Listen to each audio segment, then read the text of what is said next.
How's it going, people? Welcome back to AFTV. I've got Matty with me, a Slavia Prague fan, born and raised in Prague. Obviously very, very official. How's it going, Matty? You all right? Yeah, it's good, man. It's all right. Yeah. Optimistic? Very optimistic, actually. Very optimistic. Yeah. So let's just get into it. What's the mood like amongst the Prague fans coming into this game? Obviously, you had a very good result at the Emirates, 1-1. You've had a couple good results against Rangers, against Leicester. You're on a 39-game unbeaten streak, I believe. You haven't lost at home all season. Yeah. What is the mood like amongst Prague fans right now? I think the mood is like we understand that Arsenal is not at its best at the moment, but we at the moment are. We are, as you said, we're unbeaten. We have great stats both in Europe and in the domestic league. Obviously, after knocking out Rangers, after knocking out Leicester City, there is a lot of confidence. But at the same time, we saw it on Thursday. Our players, I feel they might be getting a bit tired. We saw, to be honest, the Slavia Prague I saw in Emirates is not the effort, or not the effort. No, it's not the performance that I'm used to. So I just hope on Thursday will be better. And if we will play like our usual selves, then 100%, I think we will go through. Do you think it was a case of nerves being present in the first leg? Obviously, it's one thing to knock out Leicester and Rangers. And I know Leicester have performed a lot better than Arsenal over the last couple of years. But, Arsenal are still that big name, that big club, and they have a big aura around them. Do you think it was a bit of nerves that set in with Prague, and that's why you didn't see what you expected? I think it was a combination of that also because Arsenal has a massive fan base in the Czech Republic all along. I mean, I know many of the players are Arsenal fans. And also it was, I think, the fatigue because our starting 11 are pretty much key players to the national teams. Like Stanchu is the key player of the room. So it's like, it's all over. I think they were just tired because obviously the level of fitness that the players have between the Premier League and the Czech Republic is going to be a bit different. Yeah. So I think if everyone's fit, then I think on Thursday we'll put in a lot better performance. Listen, you saying that a lot of the Prague players are actually Arsenal fans, that shows me that they're going to give 100% this Thursday, like they gave the Thursday just gone. But I feel like when you're a fan of the club and this is a once in a lifetime opportunity for Slavia Prague to play Arsenal. Obviously Arsenal are not where we should be at the moment. So I think that goes a long way in giving the motivation required to get that result. When you was going into the Rangers and Leicester game, what was the aura the same way as it is going into this game? Actually, I think it was a bit more negative than at the moment because when it came to Leicester, it was a bit like they were, I think, third in the league at the time. Yeah. So personally, I was a bit more worried, but then we got through them, and I think we played extremely well. And then when it came to Rangers, I know a lot of my friends and some of my family members also said that they're actually more worried before the Rangers game than before the Leicester game because they had an amazing season, of course. But now with Arsenal, we knocked out 2 UK teams. So now the mood is obviously excellent. And how you said about the motivation of them being fans of the club, it's not only necessarily in regards to Arsenal. It's just overall, I mean, our coach, he's in love with the Premier League. I mean, I think he said in some interviews that he watches most of the matches. And our players, I mean, Souček went to the Premier League, Supal went to the Premier League. So it's very followed. So it's like the extra motivation as well. Yeah, 2 solid players that have made a very good name for themselves this season. Souček, since he's come in last January, he's been one of the ones to watch, So credit to Slavia Prague for producing those 2 gems for West Ham. You mentioned Stanchu. And going into the first leg, I done a bit of research on him, and I looked at a couple of his performances. Obviously, the one against Rangers, the free kick, and the goal in the other leg from outside the box. He had an assist against Leicester too. Is he your danger man? Because from my perspective, having done a bit of research, it looks to me that that's the player that can cause us the most problems. Yeah, 100%. I mean, we have many great players. I think worth mentioning is Abdullah Sima. I think he's on the right. Worth mentioning. He's on the right side, right? Yeah. And on the left side, you have Olajinka. Yeah, exactly. I mean, Stanchu, he is the most expensive transfer in Slavia's history. And he's been, I mean, he's magical, to be honest. I think he's a fan. He had an amazing record. He is scoring goals, putting in assists, in the Czech league. I think he's the one player that usually the Czech teams focus on. He's also fouled quite often, so definitely he's a guy that Arsenal should watch out for. How long have you had him for? I think it's a bit tricky because I know he was in Sparta, which is like the main rival. Then he went to the Emirates for half a year, and now he's in Slavia. I think it's like 2-3 years now. Okay. Not quite sure. Okay. Yeah. No, I can't lie. He looks a quality player. He looks like someone that can definitely cause us problems in those pockets, just in between the defense. Let's say the double pivot we have is probably going to be Partey and Ceballos, with Xhaka on the left. Looking more at Arsenal now, Maty. Again, your perspective and the perspective of the Prague fans in general. Who is Arsenal's biggest threats, or who are Arsenal's biggest threats? My personal perspective is Pepe and Martinelli. Hey. Because, I mean, I saw those two guys coming off the bench, and I just knew it was going to be trouble, to be honest. And I don't know how long it took Pepe to score a goal. Obviously, they are extremely quick. They're dynamic. They know their way around the box. They're great in one-on-one. So I think these two are the ones that I would personally focus on. I know that a lot of people in Prague has been also talking a bit about Xhaka, because he can really form the defense line. He can really stop the counterattacks from happening time to time. Although he may not be that quick, but I think he still is a genius, to be honest. I quite think the opposite with Xhaka, but yeah, I'll give him I know. His performance at left back on the weekend, I know it was only Sheffield United, but he done his job. And the one thing with Xhaka for me is in the middle, his lack of mobility is evident. Like you said, he's a bit slow. Whereas in the left back position, his lack of mobility isn't as evident because he's got that left side of the pitch. It's natural for him to turn on that left. So for me, going into this game, I would understand if Xhaka was to play that position, because we haven't got no Tierney. Cedric tends to cut in a lot. So it's, we've got a few problems ourselves. Odegaard, Emil Smith-Rowe, Saka, 3 very important players for us, all coming or nursing injuries. So for me, I feel like I can understand where the optimism comes from the Prague fans. Not only the league position, not only in general where Arsenal are as a football club, but going into this game off the back of a 1-1 at the Emirates, there's no better result for you guys. Because I know going into that game to take a win from the Emirates would have seemed highly unlikely, and going 1-0 down after 86 minutes, you'd think to yourself, we've thrown it away, but you've managed to pull one out the bag. Oh no, man! It was crazy. Like, there are videos all over social media of like Slavia fans celebrating in the 94th minute. I mean, myself, I just stormed out of the couch that I'm sitting on and I just started screaming. I think like 2 apartments next to me heard me. Apparently, no, it was crazy, man. But yeah, obviously we're optimistic. But in regards to the injury situation, we are not at the top ourselves at the moment. Because as you said, with Arsenal, Tierney is a huge loss. I mean, from what I've seen, you kind of made him like your key player to sort of also like to start the attack from the back. Yeah. But with us, I mean, mate, 3 out of 4 of our center backs are injured. The guy who actually scored a goal in the 94th minute in the Emirates, he's sort of like a defensive mid or a wing back.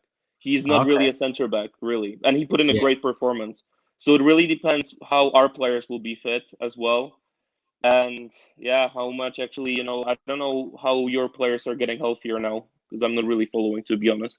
We haven't. Well, we were due a news conference or a press conference in the next, next day or so, max. So we would find out a lot more information about who's fit, who's not, who needs to be tested and whatnot, and get a better understanding of the team we could potentially put out. So until then, it's really hard to form informed opinion. But I just think even you lot coming off the back of, didn't you just beat Sparta Prague this weekend? Your fiercest rivals. Yeah, mate, that was amazing, mate. Like, to be honest, that's the thing about actually beating Sparta. You reminded me one point I wanted to make. Like, overall in the UK, people, fans, the teams, they seem to really underestimate Slavia Prague. Yeah. But then again, you look at the stats and you got to remember, 3 years ago, we knocked out Seville in it wasn't the quarterfinals, it was the stage before. And then we put in a great performance in Stamford Bridge. Last year, we played amazing in San Siro against Inter Milan. Yeah. We drew 0-0 with Barcelona at Camp Nou last season, which was only us and Real Madrid who did not lose at Camp Nou last season. So, I mean, overall, and Chelsea. You played Chelsea a couple years ago. Yeah, that was the year. I mean, I was there, actually. I had massive fevers, but I had to be there, man. Yeah, But I mean, you done better against Chelsea than we did in that Europa League campaign. oh yeah. But I mean, I kind of felt bad for Arsenal because I think that was the final how you had Peter Cech in the goal, right? If I'm not mistaken. Yeah, Yeah, yeah, I mean, we were all on Arsenal side back then. Like, I mean, me personally, I was sad because obviously Peter Cech is a legend in the Czech Republic. yeah, So yeah. we were sad for Arsenal, mate.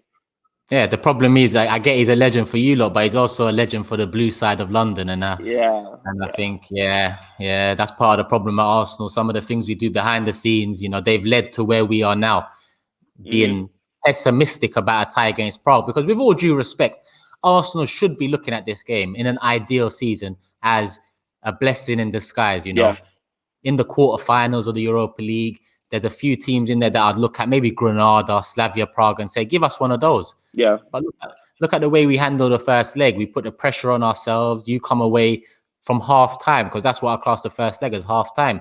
And you're the winners in the first half. yeah. It's up to us to show the character, mentality. And it worries me that you say there's a lot of fans of Arsenal and fans of the Premier League in the side, because that is the motivation you need as a football player. Half the job is done. And I'm worried that, that motivation might go a long way to show a good performance on Prague. Hopefully, we can get an early goal, because I believe an early goal for Arsenal will kill off the game, in the sense where we'll get 1, 2, 3, potentially 4. But if you lot manage to hold us half time, 60 minutes, that's when I become a bit worried. You shook your head there. How do you see the game going?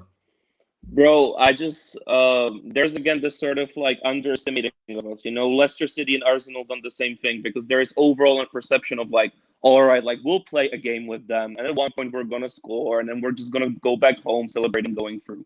But that's not the mentality of Slavia Prague. Like, if you score 3 goals against us in the first half, trust me, we will do everything to score 4 in the second half. Like, scoring an early goal against Slavia Prague doesn't really mean anything, to be honest.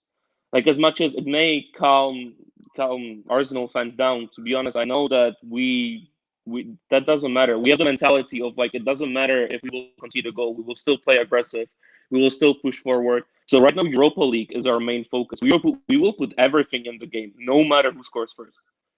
Yeah, I guess my perception of it is based off especially that first leg, where we didn't have the best of performances, but we created some great chances. And you look at some of those chances, and we should have come away from that game. If you're looking at chances, 3-1, 4-1, but if you're looking at performance, I'd say it was a lot tighter, in the sense that Slavia Prague came to do a job. They done the job, and a 1-0, 2-1 win would have been off the back of a performance, but it wasn't to be. You lot held your own. And I think a first goal for us this Thursday, it's not about settling us fans, because I don't think us fans will be settled with 1 goal. It's about them players knowing that they've got the away goal back. Essentially, they've dragged the game back to, a level playing field. Now kick on. And off the back of a poor performance last Thursday, where you created multiple great chances, if you can get any of that productivity back in this game, then finish your dinner. Because, for example, Lacazette, if he gets that chance again this Thursday, I expect him to finish it. So is there any lessons that you've learned as a Prague fan for Prague to make sure it doesn't happen going into this game? Bro, I'm not gonna lie. When I watched the game against you guys, as much as it hurts me to say, I really think that Arsenal should have had a lot more goals in. I mean, there were times when we were just lucky, as you mentioned, the Lacazette chance. I mean, I thought it's done, but then he hit the post, and like a huge stone fell off my heart, man. I was just glad about that. But lessons to learn, I just put Arsenal under pressure. Make them worried. Because the players, at times it was obvious that at times really the players got too comfortable. They were just like, oh yeah, we have this 1 goal. Yeah, we can play a long ball, whatever. But like we can just keep it. We can just let these Prague kids run around, whatever. But again, that was the mistake that led to our goal last time, when we were playing it on your half, thinking that what's done is done. Well, I hope Arsenal have learned some lessons. I've asked you about lessons, but it's about Arsenal learning lessons too. Let's end it with a prediction, Matty. What are you going for this Thursday? I think Arsenal will score the first goal, definitely. And I think then we will put it in 2, so 2-1. You're going 2-1 Prague, yeah? So is that 2-1 Prague coming down from a goal behind? 2-1 Slavia, because I mean, yeah, to be honest. I mean, why not? I mean, maybe 3-1, to be honest. Like, I think really, if Arsenal scores an early goal, you see it as a chance of like we will get the away goal back. But I see it as a chance. Okay, now Arsenal think they had it. Sure, let's show them Listen, how it's done. if there's ever an example of Arsenal being in problems, it's that you're here saying we can go a goal up, but you're still confident of winning 2-3-1. And that pretty much says it all. You know, I like hearing the perspective from outside because it's unbiased, it's unemotional. So your perspective of the club pretty much falls in line with what I have seen over the last few years. And as much as I'm going to predict a 3-1 win, I'm going to agree with you that we get the first goal. But I just think after the first goal, we will kick on and get the 3-1 win. I think there'll be a moment there where Prague get a goal, and whether that's at 1-0 or 2-0, that will shape the game as well. But I think if we can get the first goal, settle the nerves of the players a little bit, and just do your job. Because if Arsenal do their job, we should win this game. So I'm going to go with a 3-1 Arsenal win, and you're sticking with a 2-1 Prague win, yeah? Yeah, probably. Yeah, 2-1, 3-1, probably. But I mean, at the same time, it's because I'm extremely confident at the moment. But obviously, there is like a difference in the level between Slavia and Arsenal. But at the same time, I think we will be a lot more motivated, to be honest. And I think we will play as if we don't have another game this season. I don't think Arsenal will do that. You must look at it as like the hard part is done for you. Like you went Emirates, you got a draw, you got the away goal. That was the hard part. Now it's the part of seeing it out. It's up to Arsenal to kind of, make sure we get what we want out of that game. But Matty, it's been a pleasure having you on. Thanks for your time. We had about coming up to 20 minutes. 2-1 prediction from you, 3-1 prediction from me. Let's see what happens this Thursday. We might talk to Matty again later this week. We'll see what the schedule is saying. But let us know in the comments below what you think. Predictions, lineups, all of that, people. Thoughts, hit the like button, share, subscribe. We'll be back next time. Love and peace.